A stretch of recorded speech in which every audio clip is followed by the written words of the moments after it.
You look into the world and you see a pattern of history that you may question if we are repeating now.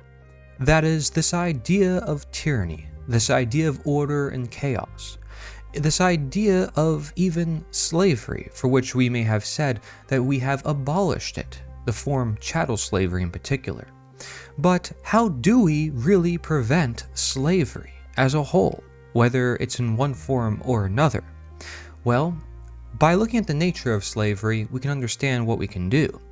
Let us talk about this, because in preventing violence and chaos, historically people have applied the use of self-defense in order to retaliate against an active aggressor. The action of self-defense may be seen as the final ability to defend self-ownership, the defense of freedom, the defense of your very ability to live your own life. So throughout history, many tyrants and slave masters kept populations and slaves disarmed or limited in their ability, keeping arms and powerful weapons only for the few and chosen as a means of preventing dissent and rebellion. Though the methods of self-defense have been disputed among 19th century abolitionists, the different forms of self-defense may include martial arts or firearms, as done by slaves of the past in order to free themselves. Abolitionists would help free slaves by helping them run away, arming them directly, teaching them in what to do, appealing to slave masters, and doing trades, if not by directly partaking in the self-defense of the slave they are trying to free. Again, the actions of the slave in trying to free themselves against their slavery might be used against them as a justification for their slavery. In any case, Frederick Douglass, a former slave, also encouraged that the slaves learn how to read and write, since a mind that is made free will make physical slavery impossible. This also becomes apparent when you notice how the slaves always outnumber the slave masters. These same dynamics take place with citizens and their government authority, affirming the statement that knowledge is power. Many people constantly in history have felt a sense of being stuck under the authority of whoever is in charge, and perhaps this is just one sign that an individual isn't really free or living in a voluntary world. Some may learn to live with their condition, but others will realize there is a whole world beyond that is destined for them. Why stifle our imagination, our freedom, and creativity? If the slave recognizes that they are indeed a slave, and that they are not meant to be a slave, then slavery is gone for good. Douglass had a moral obligation to do what he knew was right, and it would be hard to erase such duty and revelation once known. A slave may even do anything in their power just to achieve the freedom and life they know rightfully belongs to them. If convinced otherwise, comfortable in their security, slavery can feel acceptable, not that it actually is acceptable or secure, or that it will always be and for others. To reiterate, you can help others achieve their own freedom, but only you can truly free yourself.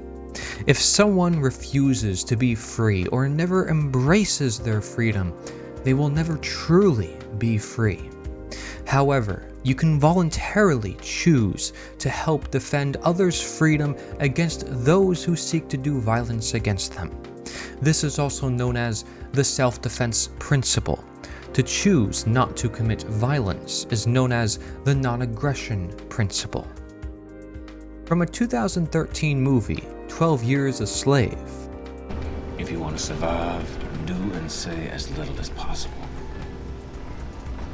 Tell no one who you really are, and tell no one you can read and write. Unless you want to be a dead. I say we fight. The crew is fairly small. We're well planned. I believe they could be strong on. 3 can't go against the whole crew. The rest here, born and bred slaves. ain't got no stomach for a fight. Not a damn one. All I know, we get where we're traveling. We wish we'd die trying. Survival's not about certain death. It's about keeping your head down. Well, I don't want to survive. I want to live. J.W.M. Lloyd from the Liberty newspaper said, "Brothers, do ye not see that wise men will be free, but we are slaves? 'Tis knowledge that we need, truth's voice we do not heed. With folly, fear, and greed, we dig our graves." Huey Newton, an activist, said any unarmed people are slaves and are subject to slavery at any given moment. Zygmunt Bauman, a philosopher and sociologist, said security without freedom means slavery. The Liberator abolitionist newspaper said knowledge is power. A people generally enlightened cannot be enslaved. We will not lay down our arms until liberty is proclaimed throughout all the land to all the inhabitants thereof. Auburn Herbert, a philosopher, said the only true use of force is for the destruction, the annihilation of itself, to rid the world of its own mischief-making existence. Even when used defensively, it still remains an evil, only to be tolerated in order to get rid of the greater evil. It is the one thing in the world to be bound down with chains, to be treated as a slave, and only as a slave, that must always act under command of something better and higher than itself. John F. Kelly from the Liberty newspaper said the people can be freed only by themselves, and those who seek to force them to be free but doom themselves to disappointment. In the same edition, Victor Yarros tells us to say that the people will never have liberty till they are worthy of it is tantamount to saying that they are doomed to eternal slavery, for in slavery they can never become self-free and self-wise enough to be worthy of liberty. If you want to elevate a slave, you must first set him free.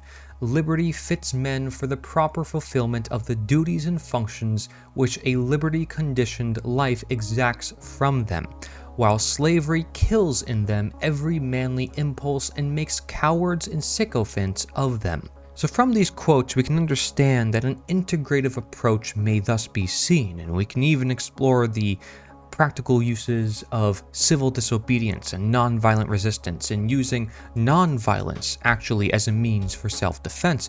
But we can see that moral suasion or morality and conscience or God or natural law, however you want to use that term, can be used for freedom, and that freedom can be used for moral suasion in return.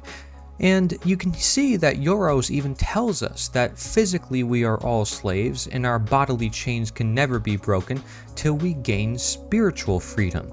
When a sufficient number of people have, like us, liberated their souls, slavery in all its forms will be abolished. So ask yourself, can we abolish slavery in all its forms? Well, in order to do that, we need to know how slavery manifests, so we can see why new forms have been manifesting and changing, and why people do not see, perhaps, the slavery that they are under, and how they have been deceived away from their own self-ownership or truth to their own rights, their own life, their own property.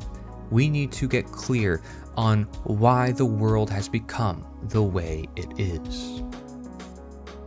Thank you for watching this part of the docu-series Slavery Gone for Good. Be sure to watch our other parts for a more deep understanding as to the nature of truth and action in its fullest extent. If you want to learn more and hear more quotes that have not been discussed in this video, be sure to buy the book Slavery Gone for Good Black Book Edition.